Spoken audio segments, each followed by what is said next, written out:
if anyone says they can take all of the stress out of buying and selling, they're telling you porkies. But the bits that we can, that we are responsible for, that we can help remove the stress from, we can certainly do that. And I like to think we do a better job of that than anyone.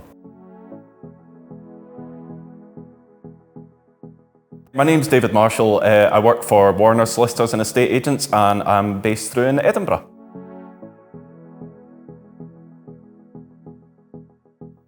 I would say it's fair to say it's probably quite balanced right now in terms of the sort of level of supply and demand. If you were to go back 3 or 4 years, the market was very much in favour of sellers.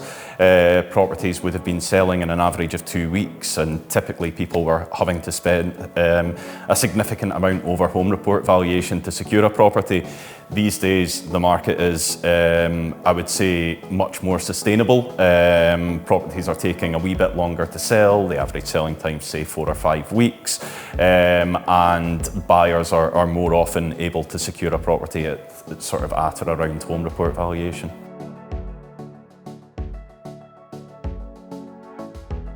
There are basically 3 elements to a home report. There is the survey element, which is the one that most people will focus on when they're buying a property, and or be the one that they focus on primarily. That gives you an indication of the condition of various aspects of the property. There are a number of aspects that are graded 1, 2 or 3, 1 being essentially a clean bill of health from the surveyor, up to 3 being something which requires perhaps immediate attention. The survey element also includes a valuation figure put on the property by the surveyor. You then have the energy performance certificate, which gives you an idea of the energy efficiency of the property, both what that energy efficiency rating is today and what it could potentially be improved to based on a number of items that the surveyor will identify. And then the final element of the home report is the property questionnaire, which is filled out by the seller and covers a lot of, I guess, more granular information, such as the council tax band, or who the broadband provider currently is, and other utility providers. So how long they've owned the property, have they made any alterations during the time they've owned it. Ordinarily, if you're selling a property, then the agent that's selling the property for you, they will be able to arrange all of that for you. Most good agents will work with a number of chartered surveyors who will be able to produce that home report for you.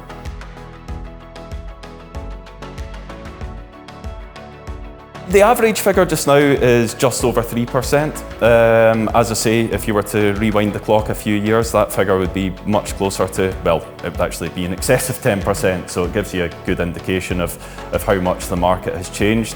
The one word of caution I always offer when talking about home report valuations is there is a good deal of variance around that average figure.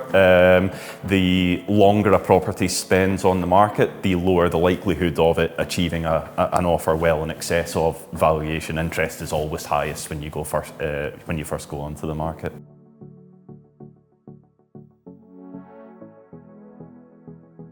Every sale is different, but on average I would say no. The general advice we would give to sellers is to make sort of more minor aesthetic improvements. You know, if paintwork needs a wee touch up, or if you've wee niggly things like fixing a door handle on a cupboard, or a loose drawer in the kitchen, wee things like that, definitely worth doing. Similarly, if you've got a front garden, particularly at this time of year, adding a splash of colour with some nice flowers, make sure the lawns are well mowed and maintained prior to viewers coming round. Things like that, really important, can help you create a great first impression. When you start looking at more major things, particularly when you're talking about replacing carpets or potentially getting a new bathroom, a lot of the time what you'll find is that the new owners, you're choosing the carpet or the bathroom you would want, they perhaps would want to choose what they would want. So it's rare that you would see the full return on investment there.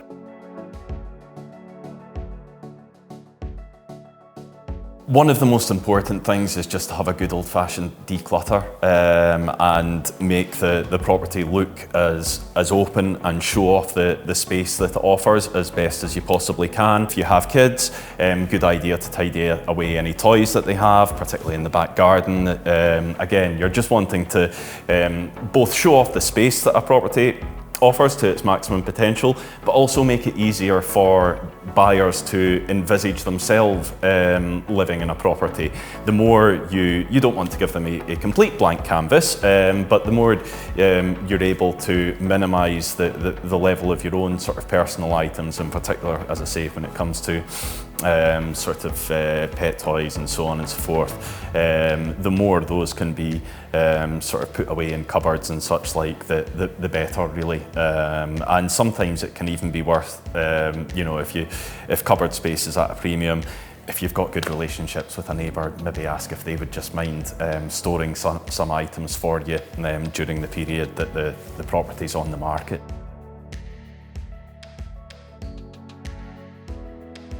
On nicer days, I would always recommend opening a window, half an hour prior to people coming round.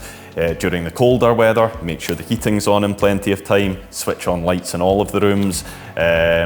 During the nicer weather or during daylight hours, always have the curtains open, again, so that you're showing off the property as best as you can. To the extent that it's possible, try and finish the viewing in what you think is the property's best feature. If you've got a nice open plan kitchen and dining room that offers you a view out to your rear garden, finish things off there, grab a seat, give them an opportunity to ask any more questions.